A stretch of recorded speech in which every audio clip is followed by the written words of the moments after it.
Assalamualaikum warahmatullahi wabarakatuh. Hai semuanya.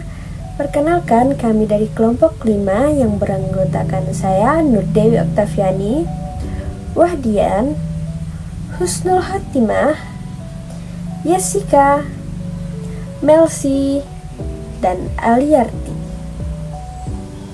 Jadi, di sini kami akan mempresentasikan flowchart kami. Stay tune. Assalamualaikum warahmatullahi wabarakatuh. Sistem penerimaan kas ada mempunyai banyak variasi entitas yang tidak terkait dengan retail atau manufaktur, seperti bank, perusahaan asuransi, dan rumah sakit bisa menggunakan metode yang berbeda. Dan untuk bagian yang pertama akan dijelaskan oleh Wahdian, yaitu prosedur uang penerimaan dokumen. Menerima cek dari pelanggan bersama dengan permintaan pembayaran. Dokumen ini berisi informasi utama yang diperlukan untuk akun pelanggan. Dokumen permintaan pembayaran merupakan contoh turnaround dokumen. Ketika pembayaran dilakukan, pelanggan merobek bagian permintaan dan mengembalikannya ke penjual di saat pembayaran tunai. Baik, saya akan menjelaskan bagian penerimaan dokumen. Yang pertama, pelanggan datang kepada bagian dokumen atau penerima dokumen untuk memberikan slip retur atau cek. Kemudian, bagian dokumen mencocokkan cek atau slip retur tersebut dan membuat daftar. Kemudian, menghasilkan daftar penerimaan pembayaran, cek, dan permintaan pembayaran. Cek dan permintaan pembayaran diberikan kepada bagian kas, sedangkan daftar permintaan pembayaran diberikan kepada bagian controller.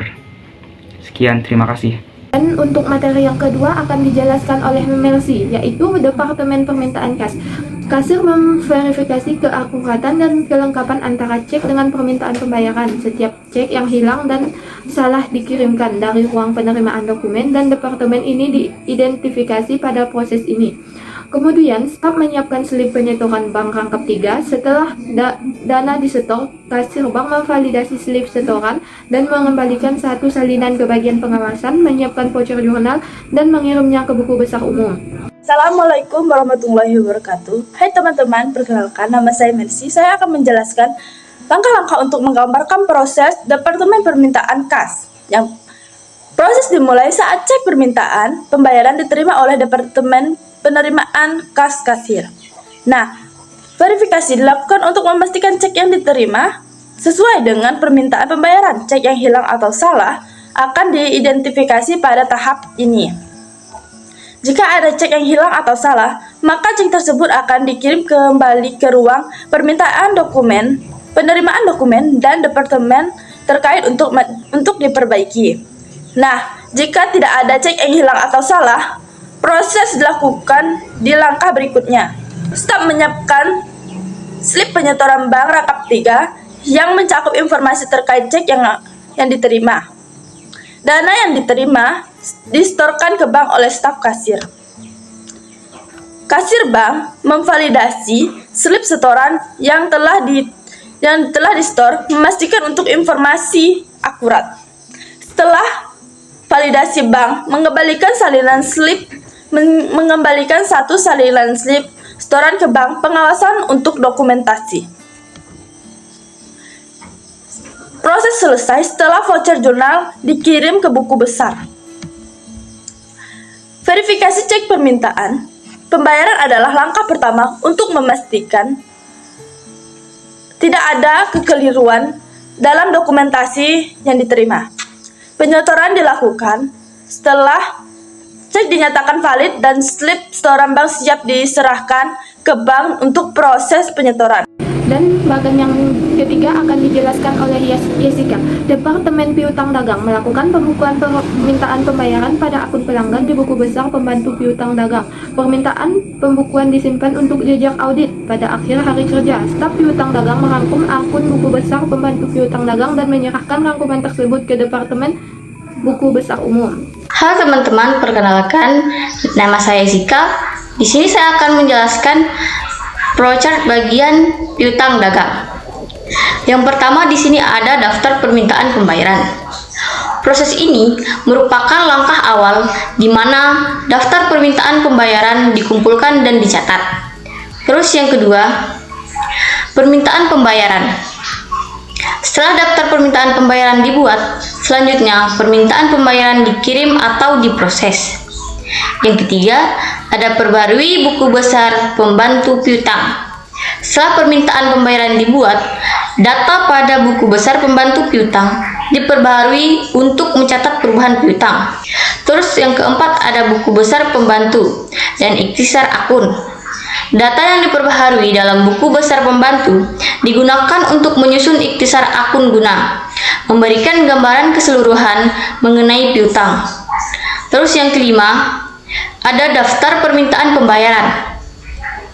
Setelah pembaruan buku besar, daftar permintaan pembayaran diperiksa kembali. Yang keenam, ada permintaan pembayaran. Permintaan pembayaran kemudian dikonfirmasi atau diproses lebih lanjut. Yang ketujuh, ada file. Langkah terakhir dalam proses ini adalah mengarsipkan data yang telah diproses ke dalam file untuk referensi atau audit di masa yang akan mendatang.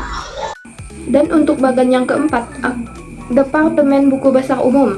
Staf administrasi menerima voucher jurnal permintaan kas dan ikhtisar akun dari bagian piutang dagang. Angka dalam voucher menunjukkan pengurangan total dalam kewajiban perusahaan, kemudian mencatat ke akun pengendali piutang dagang dan akun kas dalam buku besar yang akan dijelaskan oleh Nurdewi Oktaviani. Baiklah, saya akan menjelaskan bagian buku besar. Ikhtisar akun dan voucher jurnal yang menggunakan flowchart multi dokumen yang berasal dari bagian piutang dan bagian buku besar yang menggunakan flowchart manual memperbaharui buku besar umum yang menggunakan flowchart input-output dan ikhtisar voucher jurnal yang menggunakan flowchart multi dokumen lalu disimpan ke file yang menggunakan flowchart marquee dan file tersebut dikirim ke bagian controller. Dan untuk bagian yang terakhir akan dijelaskan oleh Husnul Khotimah. Baiklah, di sini saya akan menjelaskan bagian controller. Bagian controller menerima dokumen dari bagian penerimaan dokumen yang berisi daftar permintaan pembayaran dan multi dokumen dari bagian buku besar yang berisi ikhtisar akun dan voucher jurnal. Setelah itu, bagian controller menerima dokumen dari bank yang berisi slip setoran. Dari tiga bagian tersebut menghasilkan input atau output yang berisi rekonsialisasikan slip setoran dari bank dengan total batch dari piutang dagang dan penerimaan kas dan daftar permintaan pembayaran. Sekian penjelasan dari saya. Terima kasih. Nah, itu semua dia penjelasan dari anggota-anggota kelompok kami. Jadi bagaimana? Teman-teman sudah mengerti kan? Semoga penjelasan-penjelasan dari anggota-anggota kelompok kami tadi dapat memberikan pemahaman yang pas untuk teman-teman yang menonton video ini. Baiklah, saya mewakili kelompok 5 mengakhiri video presentasi ini. Saya akhiri dengan wabillahi taufiq wal hidayah. Wassalamualaikum warahmatullahi wabarakatuh. Sampai jumpa di video selanjutnya teman-teman. Terima kasih.